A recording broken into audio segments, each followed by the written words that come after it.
বিশ্ববিদ্যালয়ের প্রথম বর্ষে টিউশন পাওয়াটা অনেকটাই কঠিন হয়ে দাঁড়ায়, কিন্তু তুমি যদি সঠিক ওয়েতে চেষ্টা করো সেক্ষেত্রে 1 থেকে 3 মাসের মধ্যে খুব সহজেই টিউশন পেয়ে যেতে পারো। আজকের এই ভিডিওতে আলোচনা করব এরকম কয়েকটা বিষয় নিয়ে যাতে তুমি খুব সহজেই টিউশনই পেয়ে যেতে পারো। চলো আজকের এই ভিডিওটা শুরু করি। প্রথমত, দেয়ালে পোস্টার লাগানো। তুমি যে জায়গাটাতে অবস্থান করতেছো সেই জায়গাতে একটু খোঁজখবর নিবা যে সে জায়গায় চাকরিজীবীরা কোথায় বসবাস করে।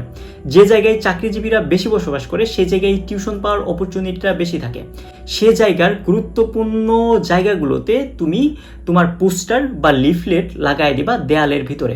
এক্ষেত্রে তারা যখন টিউশন প্রয়োজন হবে তোমার এই লিফলেট দেখে তোমাকে তারা কল করবে। এইটা খুবই একটা গুরুত্বপূর্ণ এবং ইফেক্টিভ ওয়ে টিউশন পাওয়ার ক্ষেত্রে। 2 নম্বরটা হচ্ছে যে সিনিয়র ভাই এবং আপুরা টিউশন করায় তাদের সাথে ভালো একটা সম্পর্ক রাখা এবং তাদেরকে অবগত করে রাখা যে তুমি টিউশন করাতে চাও। এক্ষেত্রে যারা টিউশন নর্মালি করায় থাকে তাদের কাছে অনেকগুলা অপশন থাকে টিউশন করানোর মতো, বা তাদের কাছে টিউশনের অফার এসে থাকে।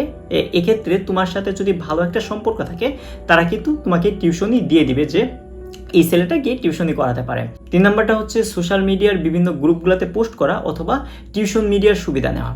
তুমি নিজের প্রোফাইলটা ভালোভাবে গুছিয়ে রেখে বিভিন্ন গ্রুপগুলোতে যদি পোস্ট করো যে তোমার টিউশন প্রয়োজন, সেক্ষেত্রে এখান থেকে টিউশনে আসার অনেক অপরচুনিটি আছে। এবং একদমই যদি টিউশন না পাও সেক্ষেত্রে তুমি টিউশন মিডিয়ার সহযোগিতা নিতে পারো।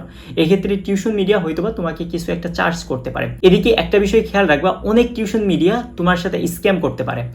অনেক টিউশন মিডিয়া যারা স্ক্যাম করে থাকে তোমার কাছে আগে টাকা নিবে, টাকা নিয়ে পরবর্তীতে তোমাকে টিউশন দিবে না, বা অন্যরকম স্ক্যামগুলোও হতে পারে। এক্ষেত্রে তুমি খেয়াল রাখবা ট্রাস্টেড টিউশন মিডিয়া কোনগুলো সেগুলো থেকে টিউশন নেওয়ার চেষ্টা করবা, অথবা তাদেরকে এমন কিছু অফার করবা যে তুমি পরবর্তীতে টাকা দিতে চাও, আগে টিউশন পাবা, তার পরবর্তীতে বেতন থেকে তুমি তাদেরকে টাকা দিয়ে দিবা, এরকম কিছু একটা অফার করতে পারো। এবং 4 নম্বরটা হচ্ছে 2 নম্বরের সাথে কিছুটা সাদৃশ্য, যে পরিচিত মানুষগুলোকে জানিয়ে রাখবা যে তুমি টিউশন করাচ্ছ বা করাতে চাও। এক্ষেত্রে যারা স্থানীয় আছে তাদের ভাই বোন বা পরিচিত অনেকেই পড়াতে লাগতে পারে, তাদের যখন পড়ানো লাগবে তখন তোমার কথাটা তাদের মাথায় আসবে। এক্ষেত্রে তুমি টিউশন তাদের থেকে পেয়ে যেতে পারো। আর অনেকে আছো যারা মেয়েরা টিউশন করাতে চাও, এক্ষেত্রে মেয়েরা একটু সচেতন থাকবা যে রাতের বেলা যাতে কোনো বাসায় গিয়ে টিউশন তোমাদের না করাতে হয়, অথবা এমন কোনো বাসাতে গিয়ে টিউশন করাবা না যেখানে হচ্ছে মহিলারা নাই বা মহিলাদের না থাকার প্রবণতাটা বেশি, অথবা তোমার কাছে যদি আনসেফ কোনো বিষয় মনে হয় বা খটকা লাগে সেই বাসায় টিউশন না করাটাই ভালো। আর প্রথম দিকে ছেলে মেয়ে উভয় প্রথম টিউশনি পাওয়ার ক্ষেত্রে খুব একটা দামাদামি করবা না বেতন নিয়ে। যখন তোমার কাছে আস্তে আস্তে টিউশনির অফার আসতে থাকবে সেক্ষেত্রে তুমি দামাদামি কইরো, কিন্তু প্রথম দিকে খুব একটা দামাদামি করা উচিত হবে না। আজকের ভিডিও এ পর্যন্তই ছিল। তোমাদের আমার ভিডিও কেমন লাগে সেটা কমেন্ট বক্সে অবশ্যই জানাবা, আর কোন ধরনের ভিডিও তোমরা আমার কাছ থেকে পেতে চাও সেটাও তোমরা কমেন্ট বক্সে জানাতে পারো।